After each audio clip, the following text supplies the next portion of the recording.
So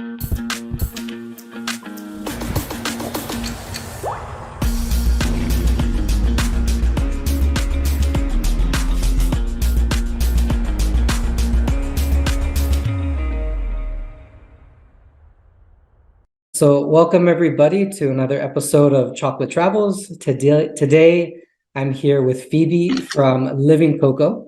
So welcome Phoebe, nice to see you again. It's lovely to be seen by you, and it's so nice to see you too. It's been a while, hey? I think it was Yes, COVID last quite a time few I saw years ago. Excellent. So yeah, we want to know all about Living Koko, about you and how you got started. So I know that your family has connections to cacao in Samoa. And so how does that connect with you, and how and why did you decide to start making chocolate, start this business? Okay, that's a few questions. We'll start with I do that a lot. I ask many questions at once. you're like, here's 20 questions, choose one. Okay, if I miss a question, then just prompt me. So I guess I'll start with my family in Samoa. Actually, I'll start with where I am now. I'm talking to you from Wurundjeri country, and I just want to acknowledge that I get to do our incredible mahi, our work on Wurundjeri Boorong country, which is Melbourne, Nam, and those are the Indigenous countries in Melbourne.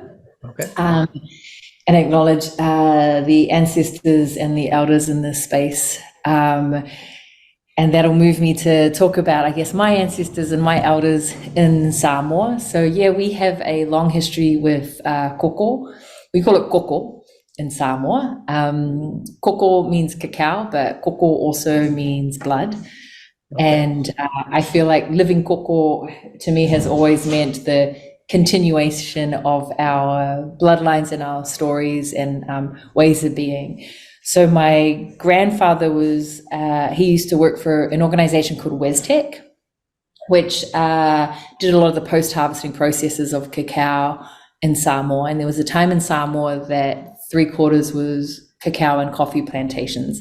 Some of them belonged to, or occupied, but they were called the German plantations. So when Germany colonized Samoa, there was huge amounts that were taken by the Germans to cultivate cacao. My grandfather was Samoan and English, and he was also the high chief of our village and our full district.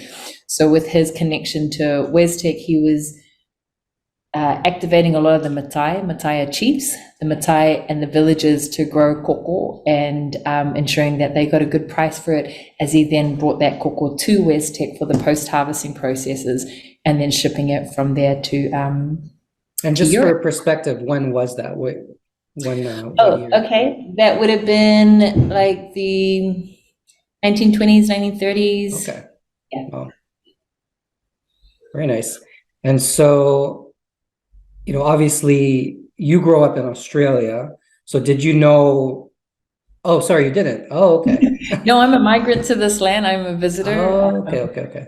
So I grew up in Samoa and then in New Zealand.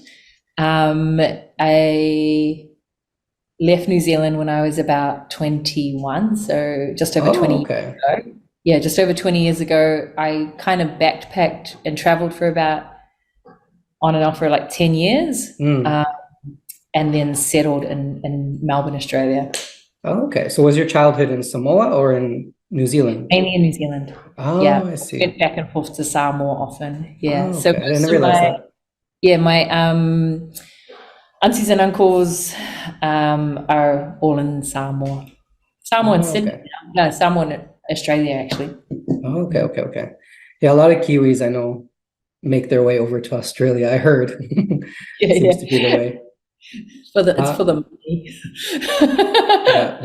Yeah. I'm drinking cocoa now. Nice. So when you say cocoa, does that word mean both cacao and blood in Samoa? Yeah, so it's a slang way of saying blood. Like there's two other words for blood. Toto is actually one of the words. And when we talk with a more comfortable kind of slangy way, then we pronounce our T's with a K, so it becomes koko. But also papala is another word for blood, and it also means dirt. So we have some words like even whanua, which means land, is also our word for placenta. So there's these words that connect our bodies to the earth. Yeah. So was that sort of a coincidence between the blood and the cocoa, or is that intentional? Do we know about that? You mean as in linguistically? the Because I know in Mesoamerica, they also associated with cacao, the drinking chocolate, they associated with the blood because they used to add the annatto seed. It had that reddish color. There was that connection as well. The pod was the heart. So I'm curious, where that came from. Was that, connection similar in that perspective? I'm not sure, to be honest. That's an interesting because they both have similar meanings, but it grew out of very different regions. So very interesting. Yeah. Okay. And on your website there, you talk about your grandfather and the LAFI 7 cocoa bean. What can Laffy? Laffy, yeah. So for those who don't know, why do you mention that specifically? Why is it so special? I've heard stories from my aunties and uncles about their times as kids working on plantations, as young people working on plantations through school holidays and things like that, and about how Papa, that's my grandfather, Laulu John Sisole Stanley, created with the team a more resilient strand of cacao called Laffy 7. They say Laffy is the area that he was cultivating it through a series of different cuttings, and 7 were the number of attempts that they tried. Or this is, what do you call it? Oral stories that have been passed down. Yeah, passed down. So it's hard to understand the details because Papa passed away many, many years ago. And so this is all, just stories from my elders about what had happened at that time.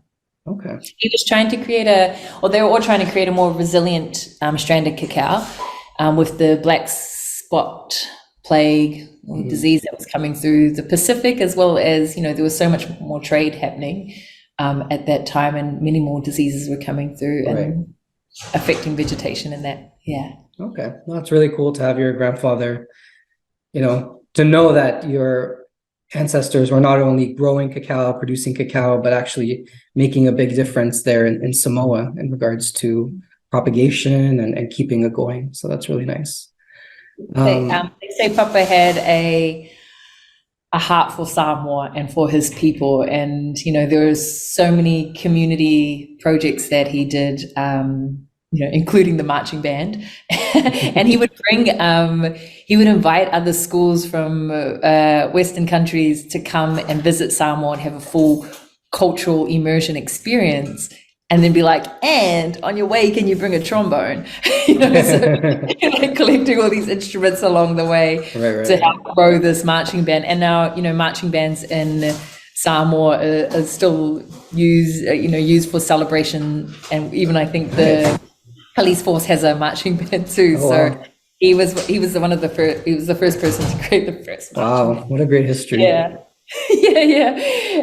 My family. Are you instrumental? Do you play instruments? Yeah. I'm a classical guitarist, trained classical guitarist. And when I first went to uni, I was doing music and performance. And of course, my family were all like, and what are you going to do with that? Play your guitar at the barbecue. And so I ended up changing my major at uni to business and majoring in accounting. And then finished my degree and started as an accountant. It was just like, huh? It seemed a lot more fun at uni. Yeah. But I think lots of things are more fun at uni. Could be. Yeah. I can't imagine doing anything like accounting. That's just not, I can't do that. Nowadays, I spend a lot of time in front of the computer and it drives me crazy. I can't imagine spreadsheets and all that. Yeah. It's interesting work. It's so I talked for a business. Yeah. Yeah. I talked to you a little bit in the past about this, but let's just talk about it again for people who don't know it, because I know there's a specific way that Samoans are known to take cacao and drink it. There's the cocoa Samoa, right? Which is sort of a really roasted cocoa bean kind of pressed into a cake. So can you explain to people who've never tried it what that is? What does it taste like? Yeah, sure. It tastes like a really deep, dark roast with a very smoky smell through it. So some people will do the fermentation and the drying process before they roast, but sometimes it's taken straight from the pod and put onto the open fire and dry it out and roasted through that. So being on an open fire, you know, you're getting that barbecue kind of smell coming through, that really thick smoke smell. Right. And then it's poured into a cup, and it solidifies into a cup. So it looks like, you know, when it's finished solidifying, it looks like the shape of a okay. That's how they get that shape of it, yeah. Yeah, that's how they get that shape. And then we grate it and use it, or if we're having a large function, we'll just put the whole cake into the water and it'll just melt while we. Okay. Yeah. So when you go to someone's house, or when you're like, every time I go to Samoa, I try to visit. There's a guy called the Crater Man. Crater spelled with an 8, and he's like a hermit that lives up on Mount Matavanu. And when you climb the mountain, he'll take you for like a little tour and show you different spaces around the mountain area, around the summit. And he's always got a pot of hot cocoa on the fire. So that's always very nice. Great. Yeah. I think that's my dream, to live as a hermit somewhere. I know. It kind of suits me. Especially as I get older and I'm just like, want to be by myself. Now, how is cacao and chocolate perceived in Samoa versus Australia? You know, very different populations, different cultures. How do you see how Samoans perceive cacao and chocolate and versus Australians? What are some similarities? What are some differences? What do you think? Yeah, sure. So there are spaces and villages, you know, in Samoa that wouldn't connect our drinking koko to chocolate. You know, they've only known it for koko Samoa, is what we call that cake, or making koko Samoa. To take it to a level of making chocolate or even cacao husk tea. I remember the first time I brought the cacao husk tea back to show some of the farmers and people within our community. They were surprised that you could use the ba'u's like the skin, to make something else. Or, you know, we also do a body scrub out of the smaller particles of the cacao husk tea, and even to create other kinds of products. So it's always been traditionally just koko Samoa. Oh, okay. There is, I think it's only been over the last maybe 5 years that there's a chocolate company in Samoa called, I think it's called Kokoa. And I'm so sorry if I've gotten that wrong, the name wrong. I'm pretty sure it's Kokoa. And they do, chocolates in Samoa, but okay. Since then, like there hasn't been. We hope to bring Living Koko and create a manufacturing space in Samoa. That's like our 5-10 year plan. Oh, okay. That was one of my last questions to ask you. So you're okay, great, we're done. That's a long-term. So plan. how did your family in Samoa? How did people there? Obviously, I'm assuming you brought chocolate there and you gave it to them. Did they like it? Did they not like it? What were they? What was their? Yeah, they loved it. Well, they told me they loved it, but I must say our recipe has changed since the first time. And now when I taste the first chocolate that we made, it's definitely not as. I think the one we make now is a lot nicer. You know, okay. Yeah, it's changed a lot. So they really liked it. They were very surprised that. That product could be made and duty-free the duty-free shops in Samoa was actually our first retail store. Oh, wow. It was easy for us to get in there. And we were actually started creating chocolates, thinking about the duty frees in the Pacific Islands. You know, how do we create something that's more of a gift that someone's going to pick up on the way out and share with people outside of that? So it was, you know, I love taking the products back, but I would prefer to make them in Samoa, to make them more affordable for everyone, to not have that cost of shipping that comes in. Trying to bring it from Samoa. Well, that was one of my questions I was going to ask is, if you think it's viable one day, would you move your production to Samoa? And how would that look for you? Would you focus on shipping outside of Samoa? And do you think that would be a reasonable business plan? Yeah, really reasonable. To start with, shipping from within the islands, within any of the Pacific Islands, South Pacific Islands is duty free, compared to shipping from Australia to Samoa. So more hotels, specialty stores, duty frees within the Pacific would more likely buy from a manufacturer in Samoa than one from Australia. Plus, shipping is insane. It's super expensive. It's very difficult to get a boat that will go from Samoa directly to Australia. So everything has to go through New Zealand. So that obviously costs a lot more, and just some of the challenges from shipping in general is really hard.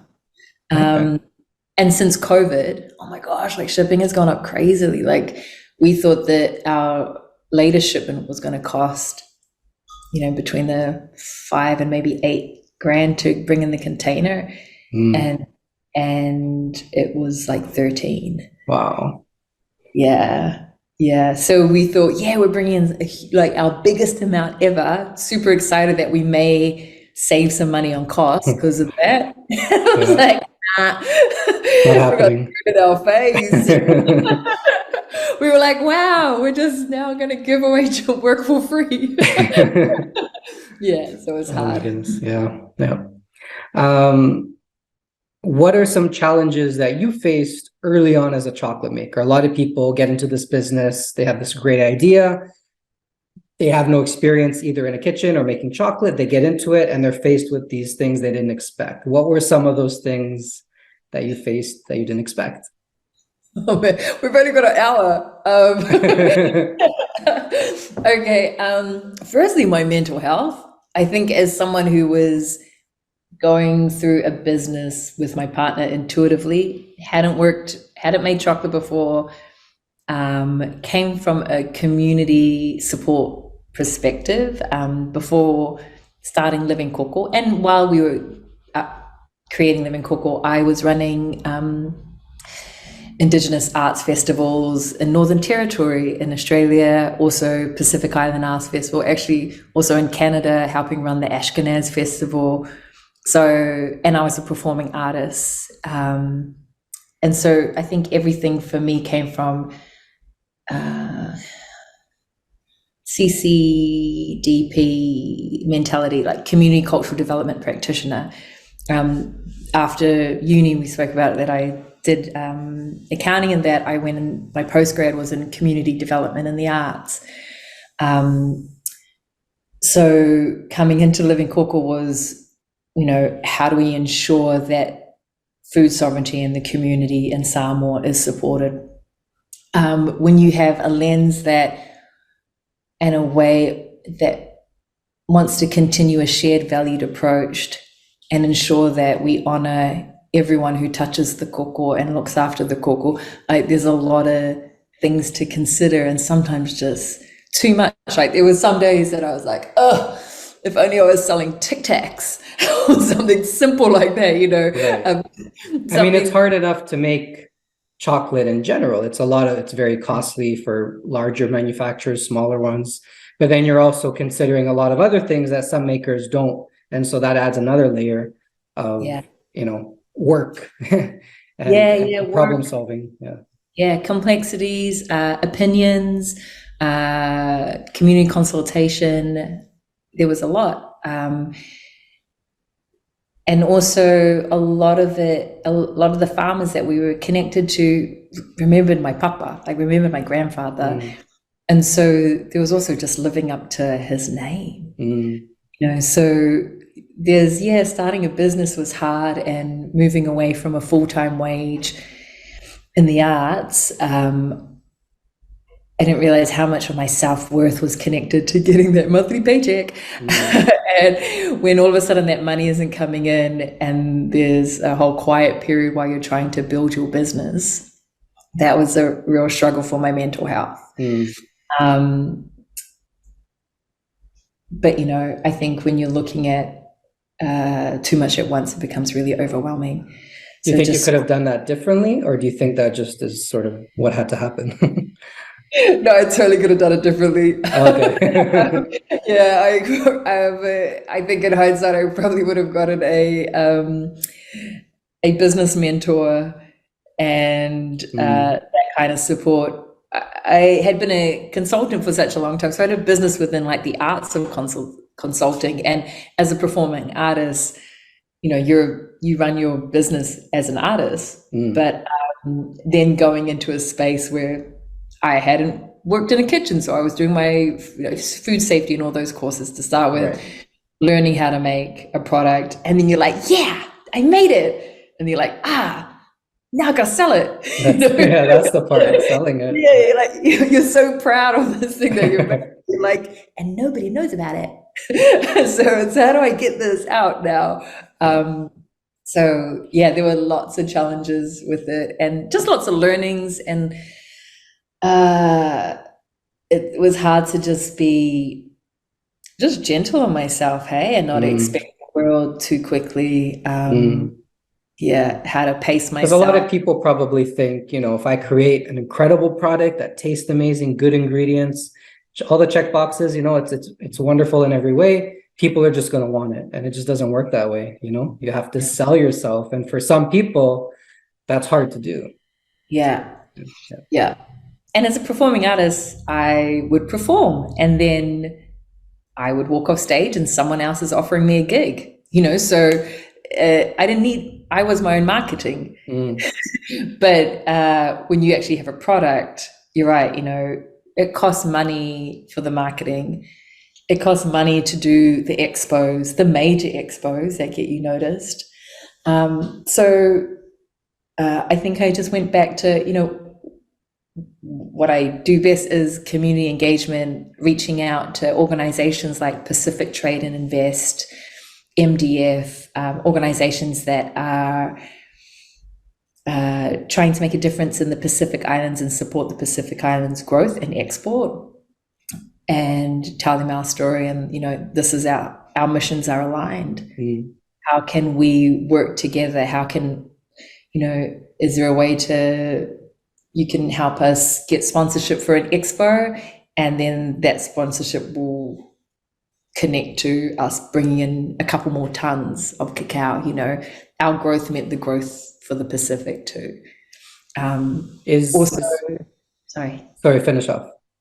I know, I was just saying, I think also with my lineage and connection to the lands through cacao, it took me a long time to realize that we had a really good story, that, there was a great story there. I just thought everyone was that deeply connected to the ingredients that they use. And then when I realized we had a good story, then it took me a while just to get out of my own way, to be comfortable in talking about it, be the face of Living Koko. When I would do an interview, and after this interview, you will send me the link, and I will not look at it for a long time. But you're a performing artist. I thought you would be comfortable with that. But I'm very good at over critiquing myself. So I people send me links to podcasts, and it'll take 3-4 months before I listen Okay, to I won't send you this one then. yeah, So you can just relax. amazing. Yeah. Yeah. So Okay. I'm just I had to get it out of curious, my mind. was, running the business in Australia, selling in Australia is different than selling in the Pacific Islands, I would assume. Is cost an issue? Is the cost that you sell an issue in the Pacific Islands? You mean the price points? The Is price that what points for your chocolate wholesale retail, has it ever been an issue, or is it pretty accepted early on? not when we're looking at the duty frees. Shops within Samoa, local stores and things like that, the pricing would be an issue, but the duty frees, the tourism spaces, not so much. No. And it's not like we're shipping a container or even a pallet to Samoa. It's us visiting our family with Right. suitcases of Yeah. chocolate. That's our shipping strategy. So that cuts out shipping completely, shipping costs. Right. Okay. Now some makers sell, a lot of chocolate makers sell a range of origins, right? Ecuador, Bolivia, this and that. You're focusing on Samoa and I think Papua New Guinea as well now. So do you feel like this is gives you a competitive edge, or is it something that you think is more of a challenge to sort of have a more narrow spectrum of cacao that you're using in this industry? That's a good question. I don't think it gives us a competitive edge. I think it's just something that's really deeply connected to who I am. And to be able to know the ngafa is like the genealogy of our cacao and every step and process, and also the farmers that we get it from is really important for me. I wouldn't be able to handle knowing so many farmers in lots of different countries. I just ain't got time. Right. It's easier for me just to, and it's nice because when I got into fine chocolate back in like 2007 or so, that's what it was. One brand had all these different origins. You're like, oh, I want to try this one, I try this one. But now you have makers like yourself who you're not in Samoa, but you have that connection. There's some makers now who are making chocolate in the origin of where it grows, Peru, Southeast Asia, wherever it is. So obviously, and some of them are using their own trees, right? So they're not going to have more than one origin. So it's interesting because, some people, some consumers might, be more inclined to maybe support a maker that has all these different ranges, right? But in another way, it's also important to support makers that are supporting a very specific, either their own cacao or a small range of farmers or whatnot, in order to keep that going. And I was just curious if that, was ever an issue. But it seems like it's not, because you have that. For you, it's more like you said, the connection with the people, and that's sort of what's sustaining you and your business, right? Yeah, that makes sense. Yes. Whether it gives us a competitive edge, I don't know. I don't know how our other chocolate makers are doing, to be honest. And it's not because I've purposely not seeked out or consulted with them. As you know, it's just there's so much time and energy that goes into your business. You're doing your thing, right? You're like this. Hard. Yeah. It's hard to pop your head up and go, oh, that's what you're doing. I think it'd be great to have like an association of bean to bar businesses here and even Victoria and Melbourne that would connect and talk story. But a project for another year, hey? Yeah. What is Penina? I saw that on your website. Do I have it? I have a can here. It is non-alcoholic beer. Infused with cacao. Oh, okay. Non-alcoholic beer. Okay. Yeah. So there's a huge, I don't know if it's massive in Canada, but or in the States, but here in Australia, there's a large movement for non-alcoholic drinks and mocktails. Really? To the point where there's even like bottle shops dedicated to non-alcoholic wines, I've beer. never heard of that. I know there are options out there, but in Canada, I haven't really heard of that. If there is, I have never heard of it. So why is that? Do you know why? Um, I can give my opinion as why I think it's happening. I don't know if it's the consensus, but for myself, when I'm out, I don't really drink. I tend to go for mocktails or non-alcoholic drinks. I find actually since my dad passed away in 2020 and the grief of his passing became such it it just inflamed my body in a way that now there's certain foods and drinks that I just can't handle anymore. I can't handle many alcoholic drinks. That's so interesting because the past couple of years too, I was never a big drinker, but I would always, once in a while, maybe have a glass of wine, maybe a little bit of a spirit, a little tiny bit of whiskey or something, even with my chocolate. But in the past couple of years, for some reason, I can't handle it anymore. And I don't feel well after drinking. So that's interesting. Huh. Yeah. Maybe we'll see. Maybe Maybe we'll it's see more. No. maybe Maybe. yeah. I don't know. I see a lot of older people getting quite hammered, so I don't know. Yeah, true. But I think also as we are eating cleaner and more conscious of what we're putting into our bodies, from what I hear, the cleaner you eat, the harder it is for you to take in foods that aren't good for you, and alcohol just doesn't seem to agree with me. And Penina does really well at community festivals, family events that are non-alcoholic events. Then we created something called the Kokoa, which is, we call the Integrity Bar, which has Penina, a couple of mocktails, and kava. And, we have mums that are coming up going, I'm breastfeeding, can I drink that? We're like, yes. Oh. And then they feel that they're part of the spirit of the festival. Or we've even had like recovering alcoholics or alcoholics that just want the taste of it, but don't want the alcohol and are trying to look for healthier alternatives. So it's been an interesting journey with it. Okay. That's very nice. I've never heard of that. That's really cool. You mentioned, I think a little bit at the beginning, what are some goals you have for your business at the moment? In what way do you want to see it grow, if you want to share that with us? I'd love to get to a point where I'm making a living wage. Yeah. I feel like every time we, as you grow your business, you make enough money and then you go, okay, now I'm going to hire someone. And then you hand that money over to someone else and then you have to grow it to make enough. And so we're at a stage where we've just hired someone, Audrey, who you met earlier. She's incredible with our sales and operations. And I just want to grow the business a little bit more. Love to get into more stores, find a distributor.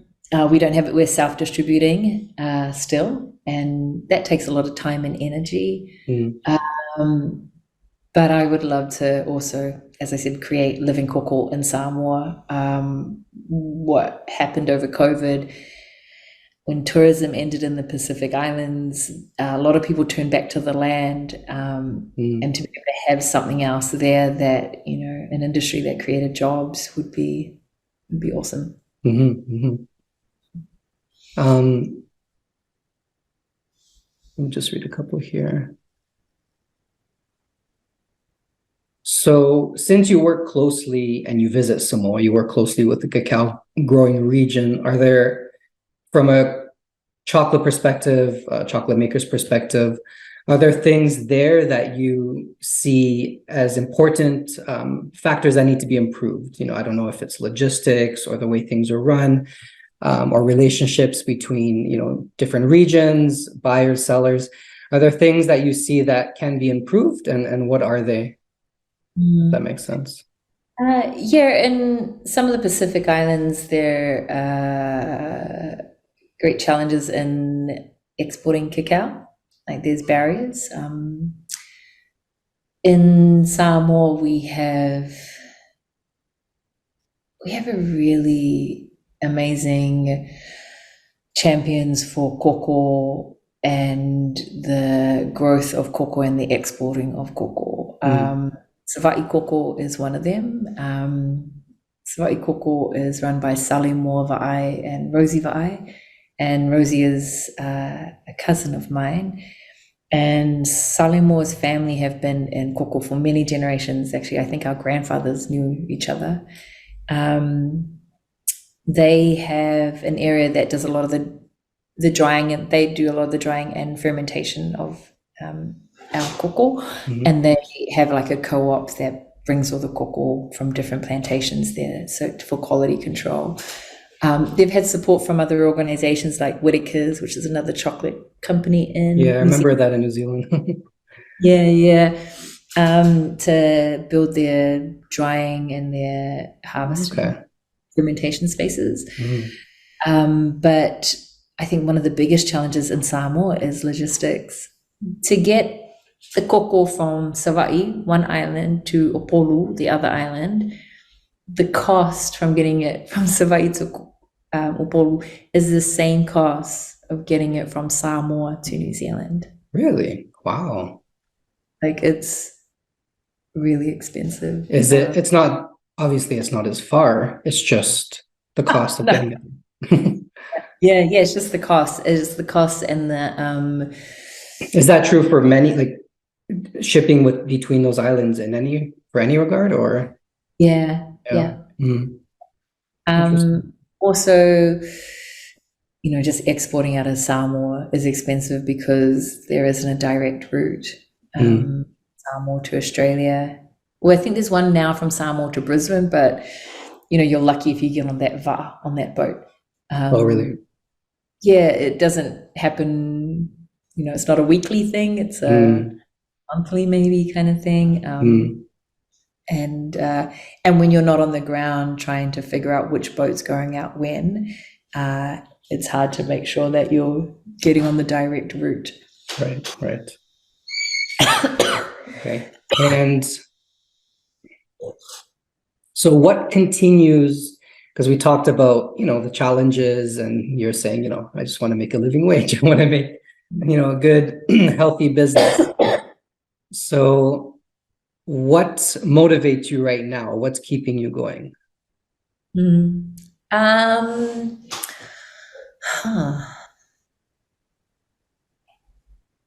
think when I look at Living Koko, when we all look at Living Koko, we just see this massive canoe that we're all in. And when I look over the side of the va'a, of the canoe, I see all the different currents that keep this boat up. And one of those currencies is money. One of those currents is money. But there are so many other currents of supporting community, of activating a space that, has shared valued approaches, food sovereignty in the Pacific Islands, ensuring that the power isn't kept in a marketing and retail space, but shared evenly throughout the supply chain. There's all these things that I love, that powers me through, that helps me show up every day, because I feel like I'm living my purpose. I don't know, I find that word kind of corny sometimes. It's your purpose. I'm like, my purpose just be? Well, you're finding purpose definitely in what you're doing. Yeah, totally. I find purpose in what I'm doing, and it's connected to my values. And so it's not hard to get up in the morning and work on Living Koko. Your values seem to have shaped what it is you've created, right? Yeah. And to also, like today, we had the mayor come in, come and visit our space, and, to be able to talk with her about, our factories run via solar energy, being zero waste and things like that. So all these things that we're trying to promote and champion in a Western space that maybe isn't looking at business in an area that businesses aren't really looking at a green approach Mm, to do business, like that also fuels me, mm, being able to create a business that supports Papatūānuku, our earth, and also create a great product that fuels me. There's so many other things. Yeah. okay. And what are some key points that you want the public to know about your business, but also craft chocolate in general? Is, from my perspective, I try and connect with consumers, everyday people that don't know anything about craft chocolate.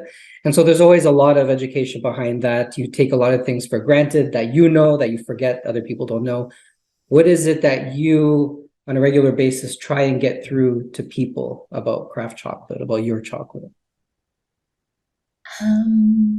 I think not just our chocolate, but with a lot of the craft chocolate makers that I've met through this journey, it feels like we're all really trying to create a business that has a deeper connection to land and to an ingredient and supports the farmers back home or back wherever we're sourcing our cacao from.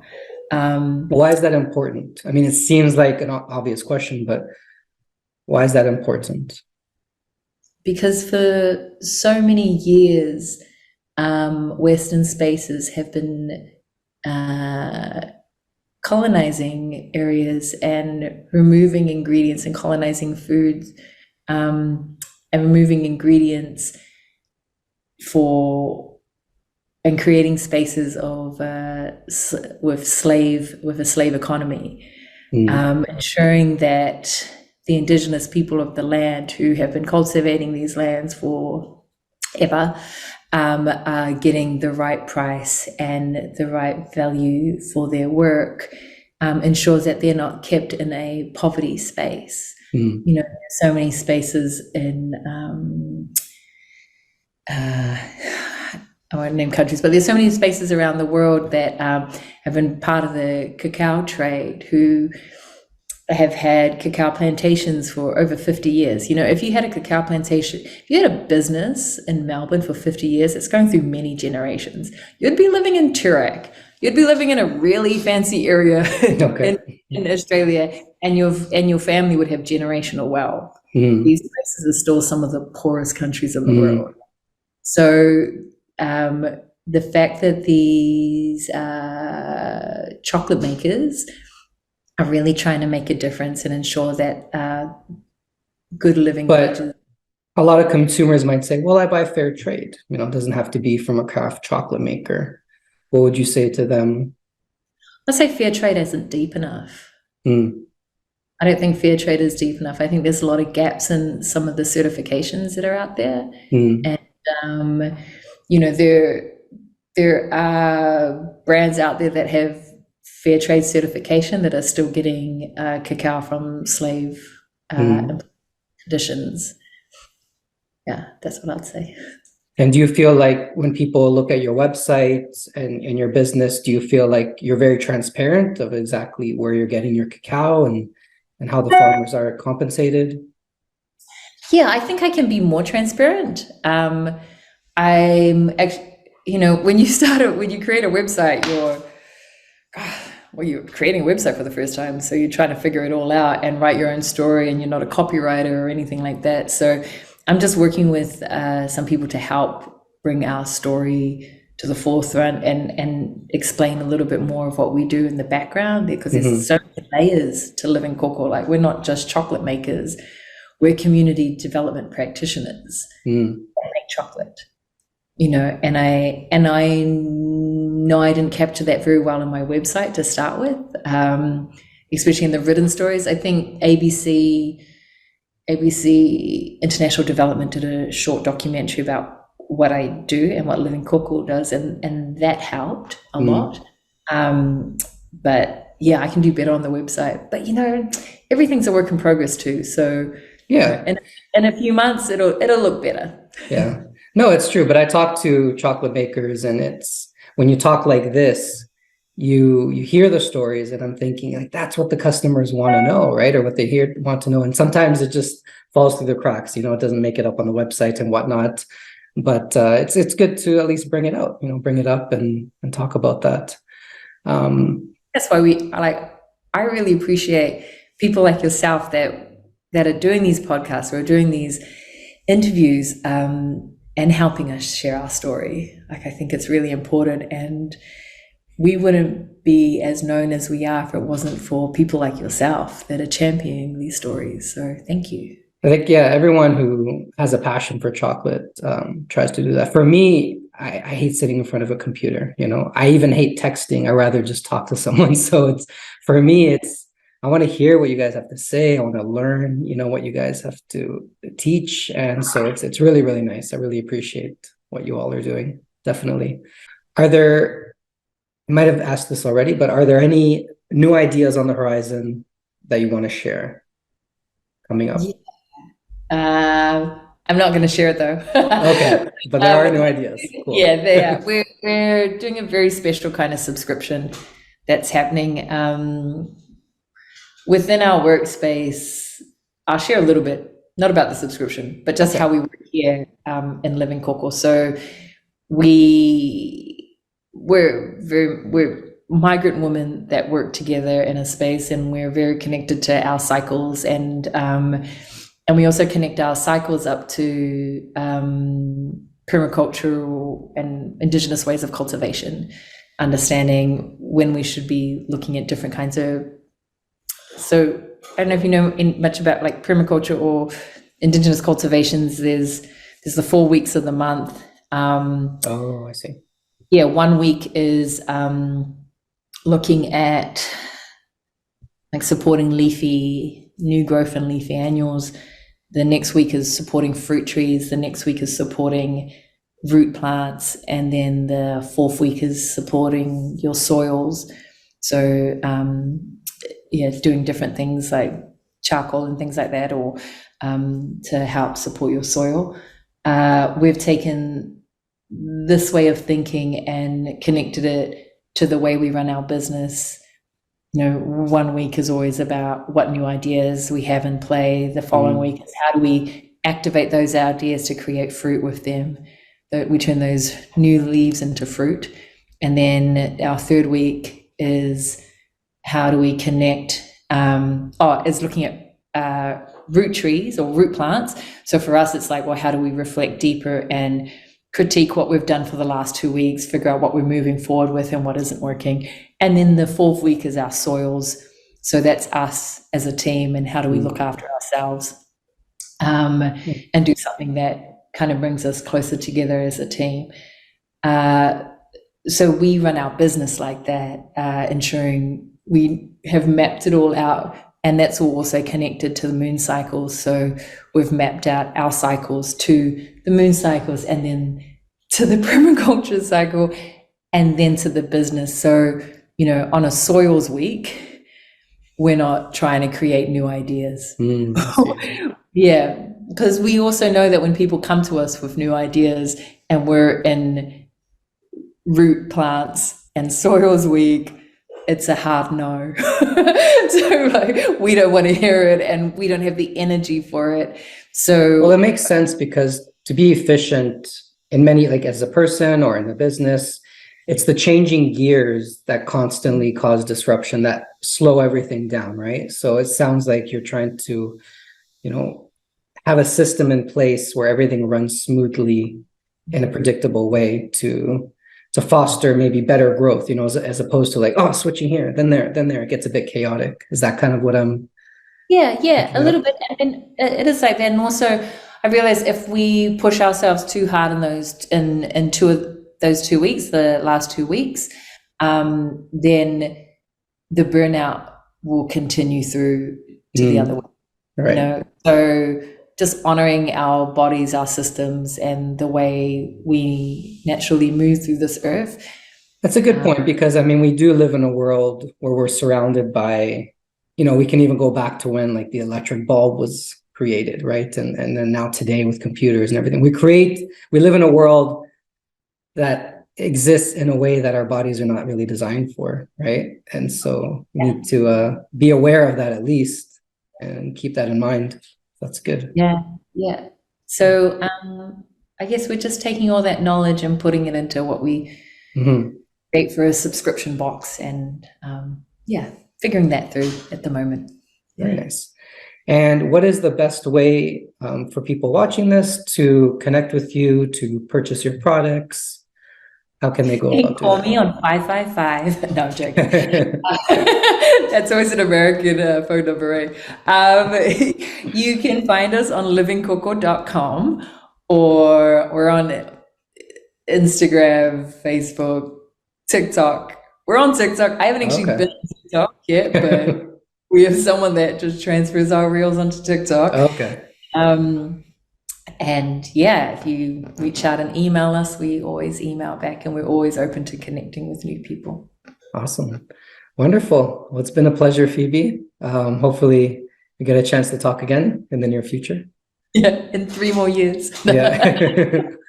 But I really wish you all the best. And I look forward to seeing your company grow and continue what you're doing, because I think you're doing a wonderful thing. Definitely. Oh, thank you. I really appreciate you in this. And I see what you're doing, hey? Like, it's a lot of energy and a lot of work going into this. And you've got that little tasting space now. Yeah, I love it. Yeah, it's really nice. But yeah, like you said, there's a lot of work behind the scenes, and it's a challenge. Sometimes you have to remember why you're doing these things and just keep at it. Yeah, and manage the burnout too. Yeah, exactly. And don't get stuck in your head. That's never good. Yeah, I'm good at that. Get out of the head. Yeah. All right. Well, thank you, Phoebe. All the best. I'll talk to you again soon. Take care. Bye. Take care. Bye. Download the free Bean to Bar app to connect with incredible chocolate makers from around the world. Also, be sure to visit beantobarworld.com, your portal for all things fine chocolate, virtual tastings, free learning resources, research, and much more. Subscribe to the newsletter to stay in touch, and donate to the free app and free resources here. Contact me for any chocolate-related questions you may have.